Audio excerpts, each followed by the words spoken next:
Menganggap sempurna diri sendiri, orang lain dinilai sesat. Ditulis oleh Bapak Profesor Dr. H. Imam Suprayogo, Rabu 10 Februari 2016, Google.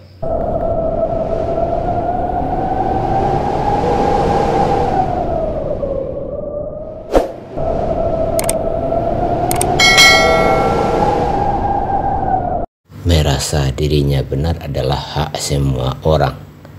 Akan tetapi jika hal itu berlebihan dan merasa benar sendiri, bahkan sempurna, maka akan berbahaya, baik terhadap dirinya sendiri maupun juga terhadap orang lain. Siapapun sebenarnya selalu berada pada proses, yakni proses menuju kesempurnaan. Tidak ada orang yang sempurna, terbebas dari sifat lupa dan salah. Sholat 5 waktu. Dalam sholat itu ada doa yang harus dibaca, yaitu agar diberi petunjuk. Kalimat itu berbunyi, ihdinas syiratal mustaqim. Artinya, tunjuklah kami ke jalan yang benar. Memahami bunyi doa itu, seharusnya siapapun masih merasa memerlukan petunjuk, atau dalam kata lain, yang bersangkutan seharusnya memposisikan diri pada keadaan terbuka atau tidak tertutup rapat, oleh karena sudah berada atau menjadi yang paling benar. Dalam ajaran Islam hanya Nabi saja yang maksum, artinya terjaga dari kesalahan. Manusia lainnya, siapapun orangnya, masih berpeluang untuk melakukan kesalahan dan lupa.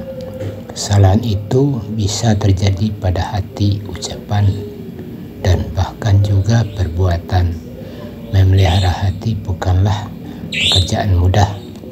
Seseorang tanpa sebab menduga orang lain berbuat salah, berprasangka buruk, membenci, hasud, dan semacamnya.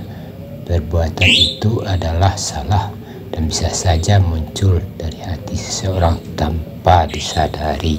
Suasana batin atau hati itu berlanjut pada perbuatan lisan, dengan mudah mengatakan bahwa orang lain berbuat salah, menyimpang, bodoh, dan atau merugikan, mengeluarkan perkataan yang sesungguhnya tidak perlu. Sedemikian mudah bagi siapapun sehingga tidak terasa dan atau tidak disadari oleh yang bersangkutan, padahal mengatakan yang demikian itu adalah salah, merugikan diri sendiri, dan bahkan akan mencelakakan orang lain. Tidak saja hati dan ucapan salah yang seringkali mudah dilakukan oleh seseorang, tapi juga perbuatan. Dikiranya orang lain salah, padahal kekeliruan itu justru ada pada dirinya sendiri. Hal demikian itu terjadi oleh karena dirinya sendiri telah merasa benar dan bahkan paling benar. Perasaan paling benar itu anehnya juga terkait dengan kegiatan agama. Misalnya, seseorang merasa bahwa sholatnya, puasanya, zakatnya, dan lain-lain sudah paling benar. Padahal sholat itu harus dilakukan dengan khusyuk, dan hingga sampai pada tingkat khusyuk bagi siapapun sebenarnya bukan perkara mudah. Mungkin saja bacaan dan gerakan sholat seseorang sudah sesuai dengan apa yang diajarkan oleh gurunya.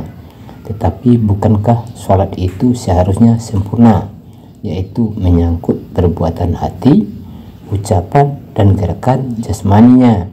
Sekedar membenarkan ucapan dan gerakan yang seharusnya dilakukan kiranya tidak terlalu sulit.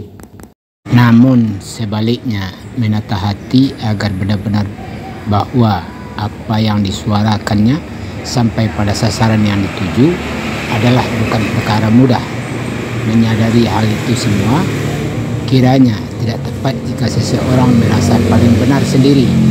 Seharusnya semua merasa sedang berada pada jalan menuju kebenaran atau memperoleh kasih sayang Allah dan Rasul-Nya.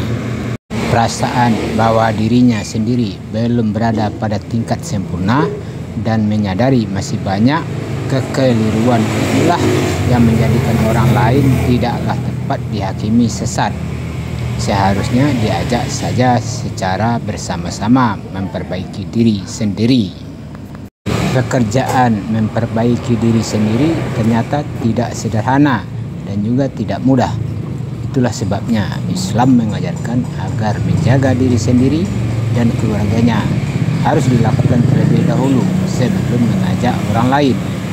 Terasa kurang tepat ketika dirinya sendiri belum selesai dan apalagi sempurna, sudah terlalu jauh menyesatkan orang lain. Wallahu a'lam. Demikian teman-teman, saya reka ulang tulisan Bapak Profesor Dr. H. Imam Suprayogo ini dengan maksud mari kita sama-sama belajar. Semoga kita bisa tercerahkan dengan sedikit ilmu dari beliau, dan kita doakan semoga beliau selalu sehat dan diridhoi Allah Subhanahu wa taala hendaknya. Amin.